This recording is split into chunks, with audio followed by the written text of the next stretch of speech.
잘한 자들은 아름다운 지위와 그리스도 예수 안에 있는 믿음의 큰 담력을 얻으리라. 아멘. 오늘 우리 향동교회 9시 예배 여러분 잘 참석하셨습니다. 하나님께서 오늘 우리의 예배 가운데 함께 하시고 은혜 주실 줄로 믿습니다. 온라인으로 예배 드리시는 여러분들의 가정에도 하나님께서 은혜 주시기를 바랍니다. 우리가 다음 주일은 추수감사주일 예배로 하나님 앞에 드리게 됩니다. 추수감사주일 예배로 우리가 온 마음 다하여 하나님 앞에 감사하면서 예배할 수 있는 시간이 되기를 바랍니다. 준비하시기를 바라고, 믿음으로 준비하시기를 바라고, 다음 주에는 그래서 저희 교회가 특별히 식탁에 교제를 나누기는 힘들고 어려운 환경 가운데 있지만, 여러분 다음 주에는 우리가 우리 향동교회 사진, 그동안 옛날에 그 과거의 사진을 우리 안영준 장로님이 준비하셔서 간단한 사진전도 하나 기획을 하고 있고요, 준비를 하고 있습니다. 그리고 그동안 여러분들 에베소서 말씀 성실하게 다 필사하신 줄로 압니다. 다음 주에는 이번 주 중에 저희에게 가져다 주셔도 좋고, 다음 주일날 에베소서 말씀을 가져와서 우리가 함께 서로 나눈 말씀을 이렇게 보고 또 필사한 것들을 또 이렇게 보면서 은혜를 나눌 수 있는 시간들을 가질 수 있었으면 좋겠습니다.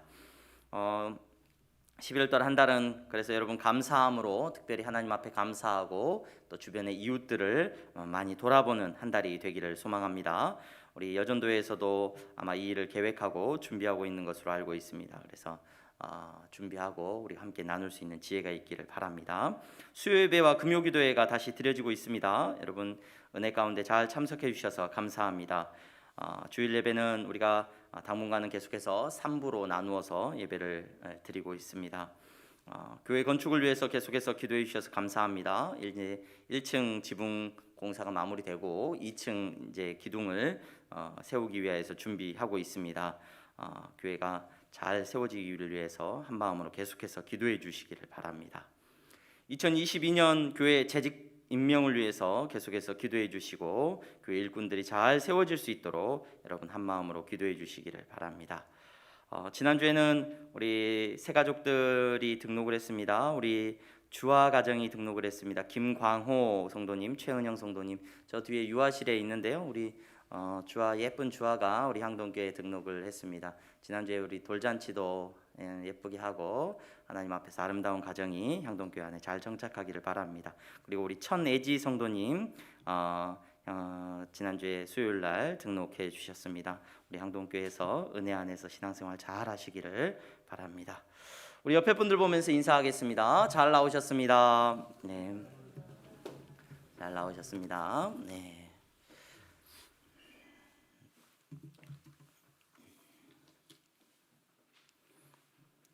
오늘 디모데전서 3장 8절에서 13절 말씀을 통하여서 여러분들과 은혜를 나누고자 합니다. 지난 주 중에 금요일 저녁에 우리가 선교사님 한 분이 저희 교회에 방문하셨습니다. 곽희문 선교사님이 저희 교회에 방문을 하셔서 간증을 하시고 말씀을 전해 주셨습니다. 그 선교사님이 계속해서 전해 주셨던 강한 메시지는 그래서 어떻게 살고 계십니까? 그래서 믿는 그 믿음대로 어떻게 살고 계십니까? 라는 질문을 계속해서 우리에게 던져주셨습니다. 맞습니다. 우리는 신앙의 고백을 했습니다. 오늘 또 예배를 드리면서 신앙의 놀라운 고백을 했습니다. 사도신경은 우리의 신앙 고백이죠. 여러분 사도신경은 주문이 아닙니다. 우리가 교회 다니면서 뭘 믿고 있는지 이렇게 잘 생각해 봐야 될 때 우리는 사도신경을 다시 한번 생각해 보면 돼요. 사도신경에 보면 하나님을 믿습니다. 예수님을 믿습니다. 성령님을 믿습니다. 거룩한 공회를 믿고 우리의 죄를 사해 주심을 믿고 우리가 다시 살아날 것과 영원히 살 것을 믿습니다 라고 고백하는 우리의 신앙의 고백을 우리가 오늘 또 하나님 앞에서 했습니다. 자, 그러면 어떻게 사십니까? 어떻게 사십니까? 그 믿음의 고백을 한다면 지금 어떻게 살고 계십니까? 라고 그 선교사님이 계속해서 우리에게 물었습니다. 선교사님이 선교지에서 특별히 케냐 국경에 있는 소말리아와 접경에 있는 정말 강한 무슬림들이 살아가고 있는 그 땅에 복음을 들고 가서 그냥 생명을 내어놓고 사역을 하면서 우리에게 던지는 질문이죠. 어떻게 살고 계십니까?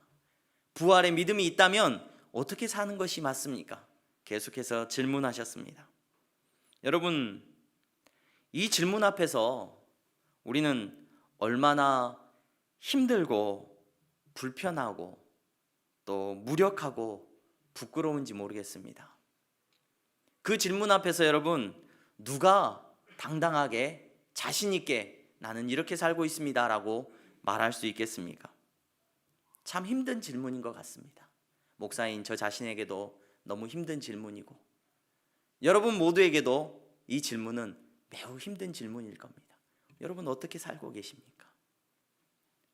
그 믿음대로 예수님을 믿고 구원받은 성도로서 어떻게 살고 계십니까? 라는 이 질문 참 힘이 들게 만들죠.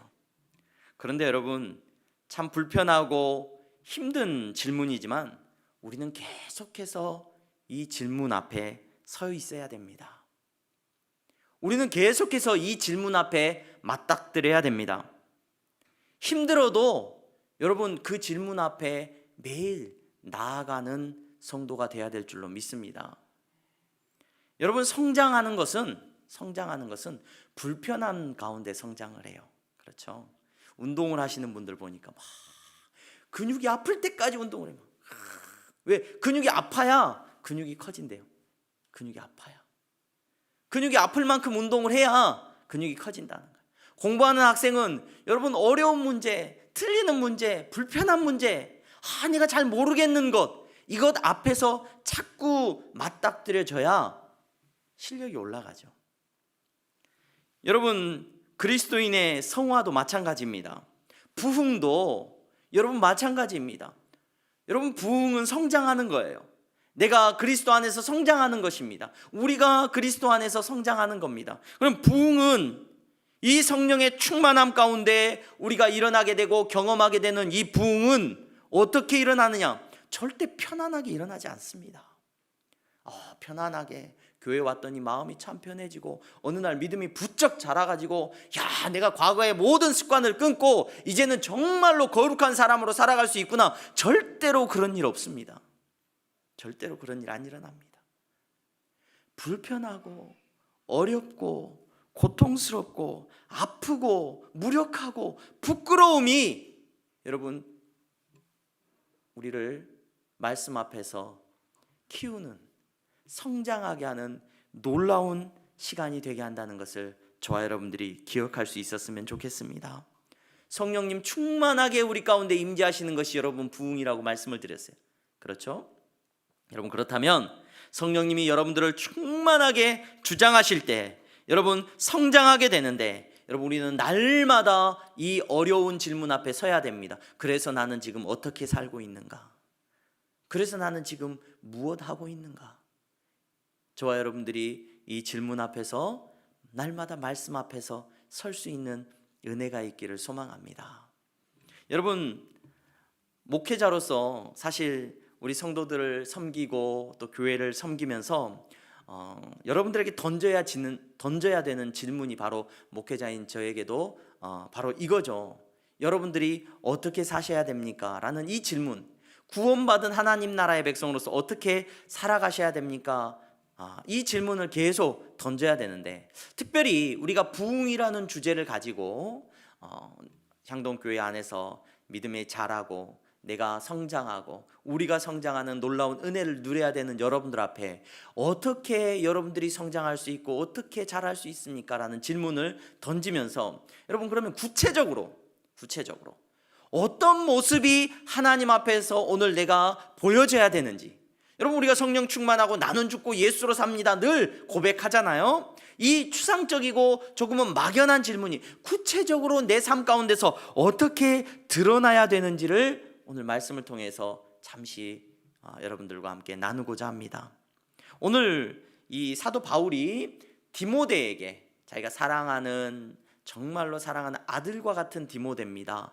믿음으로 낳은 아들입니다. 그 디모데에게 사역을 맡기면서 교회를 섬기도록 하면서 부탁하면서 특별히 교회 안에 일꾼들을 세우는 지침을 지금 바울이 이야기해주고 있어요. 그 일꾼들이 세워지는 굉장히 중요한 지침을 이야기해주고 있는데, 오늘 우리가 읽은 본문은 집사님을 세우는 기준이에요. 집사님. 오늘날에도 우리가 교회 안에서 집사님이라는 직분이 있습니다. 집사라는 직분이 있는데, 이 집사라는 직분을 세울 때 어떤 구체적인 모습을 확인을 할 것을 요구를 하고 있어요. 어떤 모습을 확인해야 되느냐? 그 확인되어져야 되는 모습이 뭐냐? 그 모습을 확인하고 집사님을 세우라는 겁니다. 여러분, 이 집사님이 세워지는 거, 그러면 직분을 안 받으면 집사의 직분을 안 받는 사람이거나 집사님하고는 상관없는 사람은 오늘 이 말씀이 상관이 없는가라고 생각할 수 있어요. 그런데 여러분, 오늘날 우리가 제도화된 교회 안에서는 집사라는 직분이 우리 대한예수교 장로교 안에서는 굉장히 두 부분으로 나뉘어져 있어요. 집사라는 직분이. 첫 번째 집사라는 직분은 안수 집사님으로 우리가 불리우시는 분들이 계셔요. 안수직이죠. 안수직. 그래서 안수를 받고 집사님으로 임명이 되신 분들은 평생 교회 안에서 그분들은 집사님으로 교회 안에서 섬기고 일하게 됩니다. 근데 이 집사 직분은 아직 우리 대한예수교 장로교 안에서는 남자분들에게만 이 안수의 직분을 허락합니다. 안수 집사님으로. 그리고 여자분들에게는 우리 권사님으로 이렇게 이제 세우는 어떤 그런 제도적인 장치가 있죠. 그리고 교회 안에 이 안수 집사님 외에 우리가 일반적으로 서리 집사님이다라는 표현을 사용하는데, 일반적인 집사님들이 계셔요.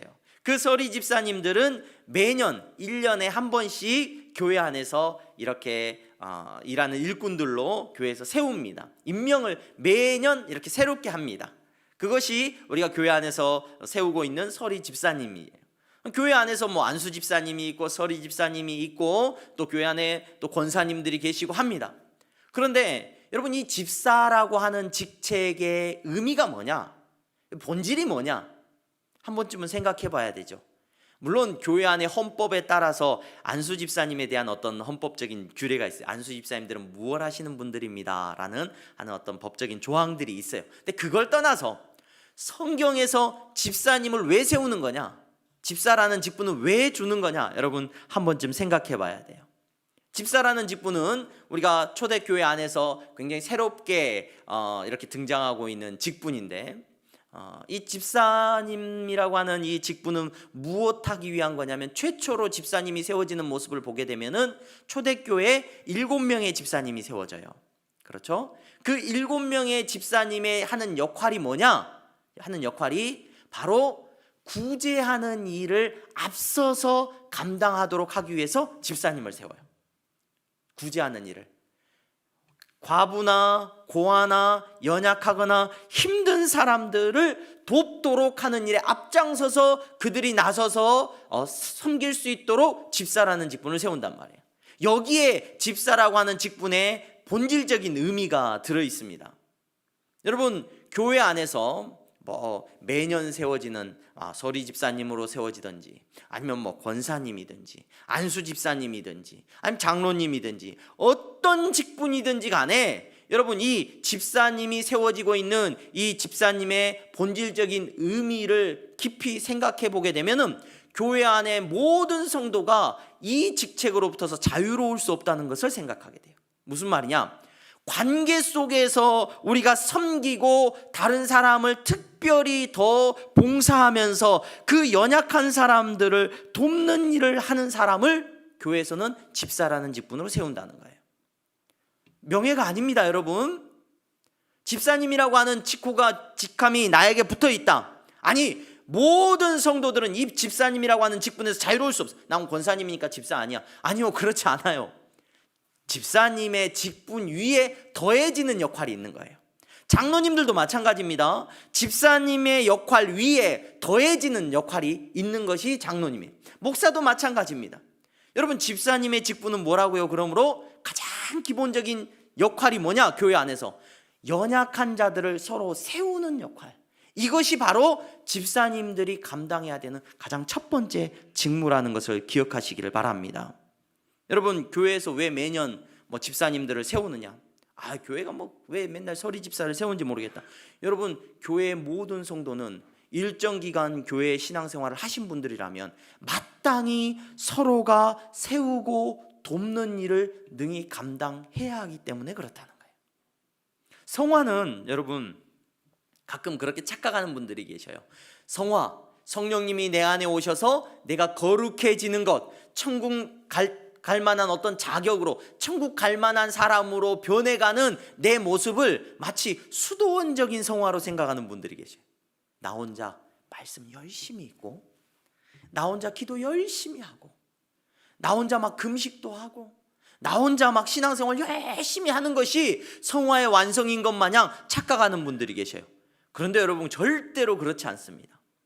성화는 하나님께서 이루어 가시는 부흥은 내 안에 일어나는 부흥도 마찬가지고 우리 안에 일어나는 부흥도 마찬가지고 절대로 개인적이지 않다는 것을 기억하셔야 돼요. 나 혼자 기도 열심히 하면 그 다음에 뭐 해야 되느냐? 나가서 섬겨야 돼요. 말씀을 열심히 보았고 은혜를 받았으면 그 다음에 뭐 해야 되느냐? 여러분 나가서 우리는 마땅히 돕는 일을 감당해야 되는 것이 저와 여러분들의 성화의 모습이고 부흥하는 사람의 모습이라는 것을 기억하시기를 바랍니다. 여러분 오늘 그래서 여러분 신앙생활 하면서 기도도 열심히 하고 성경도 열심히 보고 헌금도 많이 하고, 여러분 이게 우리 신앙의 종착역이 아니에요. 절대로 그 사람이 부흥한 사람이 아닙니다. 여러분 어떤 사람이 부흥한 사람이냐? 다른 사람을 돕고 세우는 일 가운데 온전히 쓰임받는 사람이 여러분 부흥의 역사를 경험한 사람인 줄로 믿으시기를 바랍니다. 오늘 그 대표적인 모습으로 오늘 사도 바울이 그래서 이런 분들을 집사님으로 세우십시오 하고 구체적으로 권면하고 있어요. 저와 여러분들이 이 권면의 내용을 한번 살펴보려고 합니다.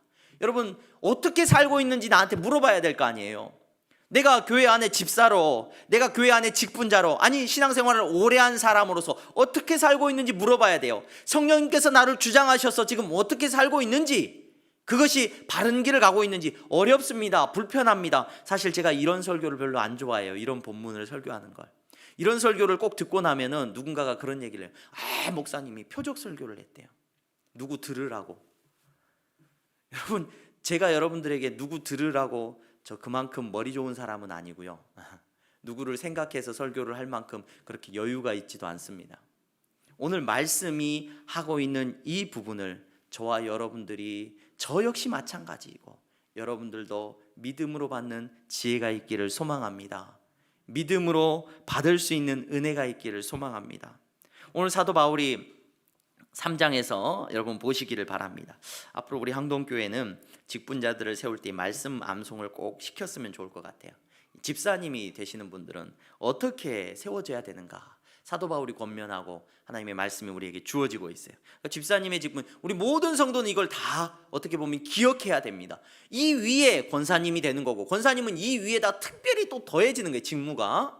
안수 집사님들도 마찬가지입니다. 그리고 장로님들도 마찬가지고 목사인 저도 마찬가지예요. 저도 외워야 되는 말씀이고 여러분도 다 외우고 있어야 되는 말씀이에요. 자 보겠습니다. 3장 8절에 뭐라고 되어 있습니까? 같이 읽어보겠습니다. 시작.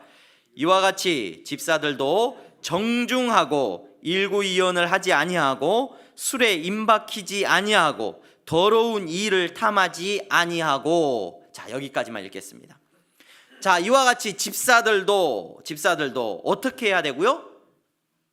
태도가 나와요. 굉장히 중요한 삶의 모습, 어떻게 살고 있습니까? 라는 질문 앞에 첫 번째 우리가 맞닥뜨리는 주제가 뭐예요? 정중하고예요. 정중하고. 여러분 성령님이 우리 안에 오시면 내가 기도하는 사람이 되고 말씀을 듣는 사람이 되고, 여러분 남을 돕는 사람이 되기 위해서는 가장 먼저 우리에게 요구하고 있는, 사도 바울이 요구하고 있는 태도가 뭐냐면 정중한 태도예요. 정중한. 혼자만 우리가 신앙생활 하는 게 아니죠. 남을 돕는 사람이 돼야 된다라고 말씀을 드렸습니다. 남을 돕는 역할을 감당하는 성도는 반드시 그 태도가 정중한 태도를 가져야 된다는 겁니다. 정중한 태도가 무슨 태도인가요, 여러분? 정중하다라는 표현을 찾아보니까 태도나 분위기가 점잖고 엄숙하다 이렇게 되어 있어요. 태도나 분위기가 점잖다는 거예요. 점잖다는 거. 그런데 이 단어를 제가 찾아보니까요, 이 정중하다라고 하는 이 단어를 성경에서, 이 정중하다라는 단어가 성경에 또 어디에 쓰였을까 찾아보니까 이 표현은 바울 사도가 특별히 서신서에서만 여러 차례 쓰고 있는데, 이 표현이 우리가 읽지는 않았습니다만 장로님들의 자격을 이야기할 때도 이 표현이 쓰여요. 근데 장로님들의 자격을 이야기할 때는 이 단어가 다른 말로 번역이 됐어요. 뭐라고 번역이 됐냐면 4절 말씀을 한번 보셔요. 우리가 읽는 3장 4절 디모데전서, 거기에 보면은 장로님들은 어떤 사람이 돼야 되냐면 자기 집을 잘 다스려 자녀들로 모든 공손함으로 복종하게 하는 자라야 할지며, 이렇게 돼 있어요. 여기서 모든 공손함으로라고 하는 말이 나와요. 이 말이 똑같은 단어예요. 집사님들에게 설명될 때는 뭐라고 설명했냐면 정중하고, 장로님들에게 설명할 때는 공손함으로. 그러니까 자녀들도 공손해야 된다는 거예요, 마땅히. 그리고 자녀들이 공손하다는 의미는 지금 뭐하고 맞닿아 있냐면 정중하다는 거예요. 정중하다는 거. 교회 안에서 신앙생활을 오래 하면 성화되어 가는 굉장히 중요한 태도입니다. 무례하지 않습니다. 정중함을 가져야 됩니다. 빌립보서 4장 8절에는 또 한 번 이 단어가 쓰이거든요. 여러분 찾지 않으셔도 좀 제가 읽어드릴게요. 빌립보서 4장 8절에 보면 이렇게 나와요. 끝으로 형제들아, 무엇에든지 참되며 무엇에든지 경건하며, 이렇게 나와요. 여기 빌립보서에서는 이 단어를, 똑같은 단어를 경건하며라고 번역을 했어요. 그러니까 이 단어의 느낌을 여러분 좀 느끼시면 좋을 것 같아요. 때로는 정중하다라고 번역을 했고, 때로는 공손하다라고 번역을 했고, 때로는 경건하다라고 번역을 해놨어요. 여러분 이 느낌을 아시겠습니까? 반대되는 말을 한번 생각해 보실까요? 신앙생활을 하는 사람이 무례하면 안 됩니다.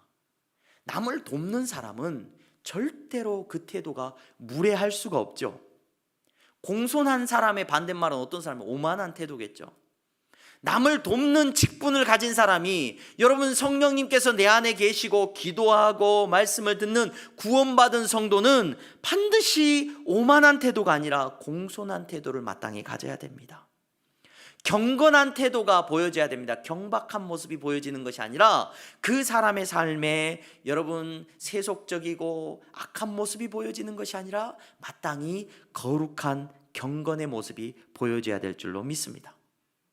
여러분 이 태도는 물론 성도에게 보여지는 이 태도는 교회 안에서만 보여지는 태도가 돼서는 안 됩니다. 교회 안에서만 이런 모습으로 나가면은 사람들이 손가락질해요. 저 사람들 좀 보라고. 무슨 연극하는 것도 아니고요. 세상에 나가서는 전혀 이런 모습으로 살지 못하다가 교회 안에 들어오면 왠지 거룩해지고 공손해지고, 손가락질 받죠. 여러분 성도는 그리스도 안에서 남을 돕는 사람들로, 부흥의 역사를 경험하는 사람들은 날마다 나에게 물어봐야 돼요. 내 자신에게, 나는 정중한 사람인가? 나는 공손한 사람인가? 나는 경건한 사람인가?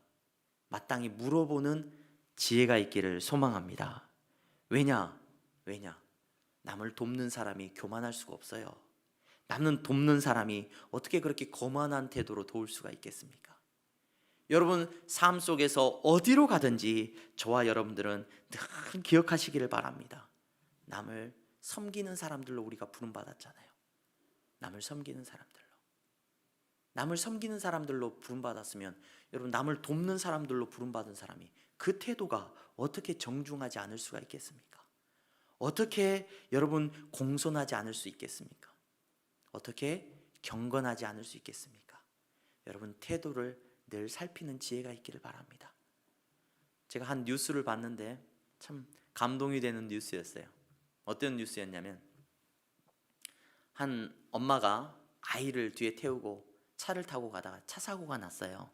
근데 그 뒤에 아이가 열이 많이 나가지고 지금 병원에 급히 가던 길이에요. 근데 차 사고가 났어요.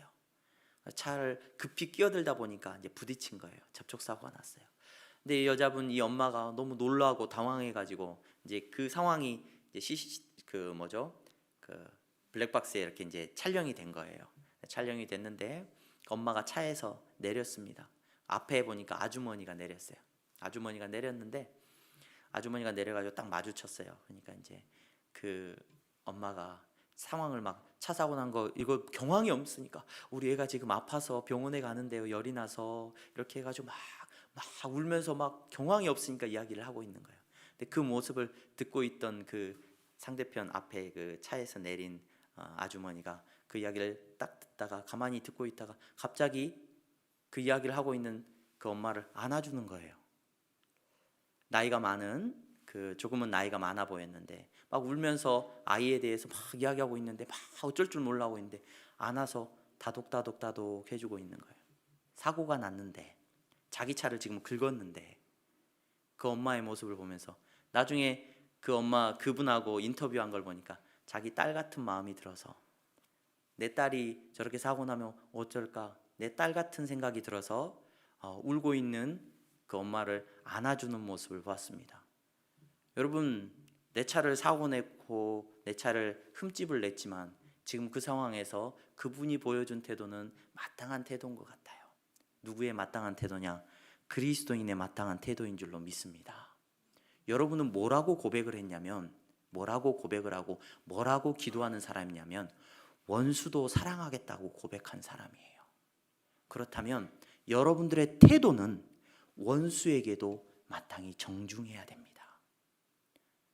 사랑 못한다고 할지라도 적어도 여러분들의 태도는 원수에게도 공손해야 됩니다. 원수의 앞에서도 여러분들의 입술이 거룩해야 될 줄로 믿습니다. 날마다 여러분들의 모습을 살필 수 있는 지혜가 있기를 소망합니다. 그게 부흥이에요. 그게 여러분 성화인 줄로 믿으시기를 바랍니다. 그게 하나님 앞에서 우리가 부흥하는 놀라운 비밀이라는 것을 기억하시기를 바랍니다. 안아줄 수 있는 교회에 가고 싶지요. 안아줄 수 있는 여러분 사람을 만나고 싶지요. 실수했을 때, 울고 있을 때 저와 여러분들은 살며시 다가가서 안아줄 수 있는 은혜가 있기를 소망합니다. 여러분, 또 한 가지, 오늘 시간이 없어서 여기까지만 살필 건데 일구이연하지 않습니다. 두 번째 보니까 집사님을 세울 때 어떤 사람을 세워야 되느냐, 절대 일구이연하는 사람은 세우면 안 된다, 이렇게 말하는 거예요. 그 입술이 오늘 일구이연한다는 말은 굉장히 우리적인 표현이죠. 우리적인 표현이에요. 근데 어느 나라나 이런 어떤 표현들이 있는 것 같아요. 일구이연은 한 입으로 두 말하지 않는다는 거예요. 자기의 이익을 쫓아서 거짓말하지 않는 걸 말하겠죠. 여기선 이렇게 말하고 저기선 저렇게, 다른 사람의 연약함을 돕는 사람이 여기서는 도와줄 것처럼 얘기해놓고 뒤돌아서 가지고는 그 사람들 막 모여갖고 아유 저 사람이 어쩌대 욕하는 사람이 된다면 그 사람이 어떻게 하나님 앞에서 쓰임받는 사람이 되겠습니까? 일꾼이 되겠습니까? 그 사람을 돕는 사람이 마땅히 연약한 사람을 돕는 사람이 된다 그러면 어디서든지 그 사람을 위해서 기도해 줄 수 있는 마땅한 사람이 돼야 되겠죠. 그것 매우 중요한 자세입니다. 그런데 그것뿐만 아니라 저와 여러분들은 한 가지 더 기억해야 돼요. 야고보서의 말씀을 보면 야고보서 3장 8절에서 12절에 보면은 이런 이야기가 나옵니다. 혀에 대해서 이야기가 나와요. 혀에 대해서 이야기를 하면서 한 입에서 찬송과 저주가 나오는도다.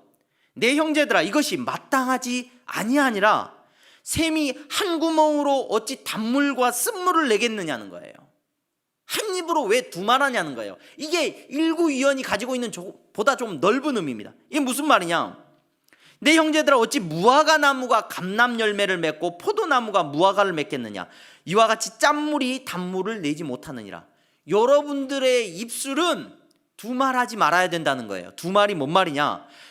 찬양하고 감사하고 기도하는 그 입술로 제발 욕하고 저주하는 말 하지 말라는 거예요. 불평하고 미워하는 말, 음해하는 말 하지 말라는 겁니다.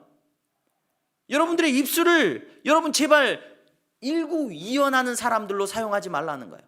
물론 이 사람 이 앞에서는 이 말하고 때에 따라서 거짓말, 여러분 거짓말도 여러분 연약하다 보니까 하게 되는 것 같아요. 그렇죠? 여러분 우리가 너무 능력이 없기 때문에 내가 이거 꼭 해줄게, 다음 주에 이거 해줄게 했지만 내 상황이 안 되면 여러분 해줄 수가 없는 상황이 발견돼요. 그런데 여러분 그런 상황에 대해서 뭐 하나님이 너 거짓말했다 나쁘다 이렇게 뭐 책망하시는 않을 것 같아요. 우리의 연약함을 잘 아시니까 우리는 뭐 진실하기 위해서 말대로 지키기 위해서 애써야죠. 하지만 그것보다 더 큰 의미가 있어요. 제발 여러분 찬양하는 그 입술로 욕하거나 저주하거나 여러분 불평하고 원망하거나 사람들에 대해서 음해하는 말 하지 않았. 여러분 성경은 분명히 말합니다. 집사된 우리는 다른 사람을 섬기는 성도는 반드시 일구위원한 사람이 되어서는 안 됩니다. 여러분들 구원받은 사람이라면 예배드리고 돌아가는 사람이라면 적어도 찬양하고 돌아가는 사람이라면 설교를 듣고 은혜를 받았다라고 고백하는 사람이라면 입술을 날마다 물어보십시오. 내가 뭘 말하고 있는지. 그 은혜가 있기를 바랍니다. 우리 말했죠? 우리는 어떤 사람이라고요? 원수도 사랑하라 라는 이 말을 들은 사람이요. 그런데 여러분 어떻게 그렇게 원수도 아닌 사람을 우리가 욕하고 미워하고 저주할 수 있겠습니까? 원수를 향해서도 여러분 위하여 축복을 빌어주는 것이 저와 여러분들의 입술이 돼야 될 줄로 믿습니다. 저 입술은 진짜로 저 입술은 한 말밖에 못하는구나. 저 입술은 찬양하고 감사하고 기도하는 말밖에 못하는구나. 우리 하나님께서 감동하시는 저와 여러분들의 입술이 되기를 주님의 이름으로 축원합니다. 원수를 위해서 기도하는 입술이 되시기를 바랍니다. 선교사님이 물어봤어요. 계속해서 우리에게. 여러분 저는 예수님을 믿어서 이렇게 살고 있습니다. 여러분 어떻게 사십니까? 우리가 막 무슬림들이 살고 있는 곳에 가가지고 막 돌 맞으면서 막 피 흘리면서 선교 못해요.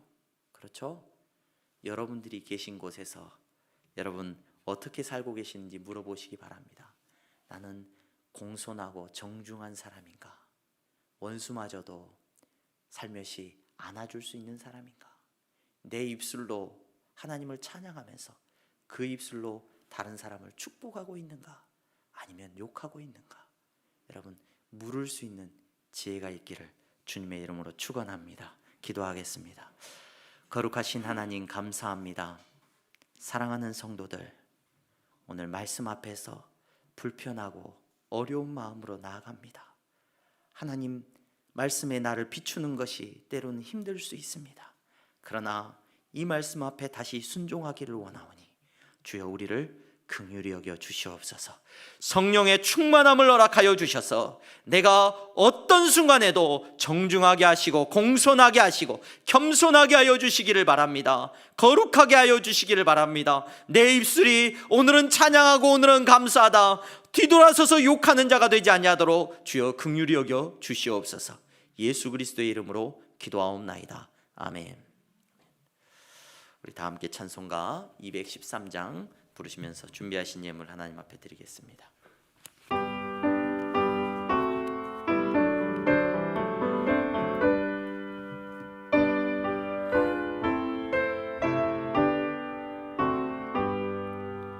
나의 생명 드리니 주여 받아 주셔서 세상 살아 갈 동안 찬송하게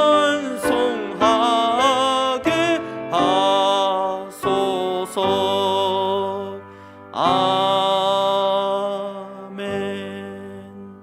하나님 감사합니다. 오늘 또 믿음 안에서 저들이 예배하게 하시고 이 시간 믿음 안에서 예물을 드리게 하시니 감사합니다. 아버지 앞에 드리는 이 예물이 저들의 믿음의 고백이 되게 하셨사오니 주님 저들의 삶이 진실한 삶이 되게 하여 주시옵소서. 돈 앞에서 진실하게 하여 주시옵소서. 아버지 하나님 물질 앞에서 저들의 삶이 주님 앞에서 일구이연하지 아니하도록 지켜주시기를 바랍니다. 아버지 내 이익 앞에서 저들이 정직하게 하여 주시옵소서. 그러한 믿음의 귀한 종들이 되게 하셔서 주님 11조의 예물을 드리고 감사의 예물을 드리게 하셨사오니 주님 저들의 손을 기름지게 하시고 풍성하게 하여 주시기를 원합니다. 저들을 통하여서 섬기고 나누고 봉사하는 일 가운데 능히 집사의 직분을 감당하는 자들이 될 수 있도록 주여 축복하여 주시기를 바랍니다. 건강도 주시기를 바랍니다. 연약하여져서 섬기지 못하는 일이 없도록 주여 강하게 하시고 주여 붙잡아 주시옵소서. 저들의 사업을 주님 축복하여 주시기를 원합니다. 저들의 사업이 저들 때문에 흥왕하게 하시고 저들 때문에 더 섬기고 나눌 수 있는 일 가운데 나아갈 수 있도록 저들의 삶을 축복하여 주시옵소서. 선교의 예물을 드립니다. 땅끝까지 복음 전하는 성도가 되게 하시고 교회가 되게 하여 주시옵소서. 장악한 금을 드립니다. 우리의 다음 세대가 아버지 하나님 무례하지 아니하는 세대가 되게 하여 주시옵시고 우리의 다음 세대가 아버지 하나님 찬양하고 감사를 고백하는 세대가 되게 하여 주시옵소서. 건축원금을 드립니다. 아름다운 예배당이 세워지기를 원합니다. 그러나 주님, 우리의 힘으로는 감당할 수 없사오니 주님께서 함께 하시고 지켜주시고 축복하여 주시옵소서. 주님 앞에 드릴 것이 없는 성도 있습니다. 가난한 심령으로 나온 성도 있습니다. 주여 긍휼히 여기시고 더 큰 은혜를 내려 주시옵소서. 예수 그리스도의 이름으로 기도하옵나이다. 아멘. 우리 다 함께 일어나서 주기도문 찬양하시겠습니다.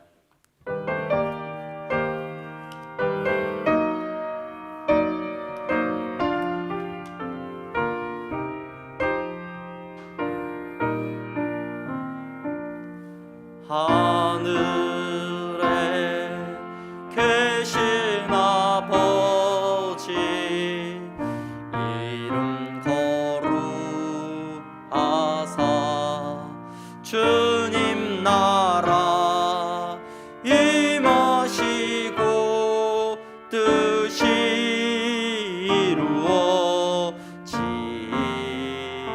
이루어지다. 일용할 양식 주시고 우리들의 큰 죄 다 용서하옵시고 또 시험에 들게 마시고 악에서 구원하소서. 내게 주의 나라 주의 권세 주의 영광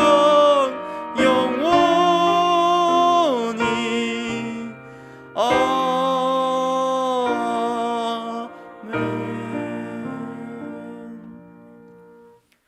주 예수 그리스도의 은혜와 하나님 아버지의 사랑하심과 성령의 교통 충만하심이 믿음 안에서 살아가기 위하여 오늘도 무릎 꿇고 기도하는 그 불편한 마음을 가지고 주님 앞에 엎드린 성도들의 머리 위에 이제부터 영원토록 함께 있을지어다. 아멘.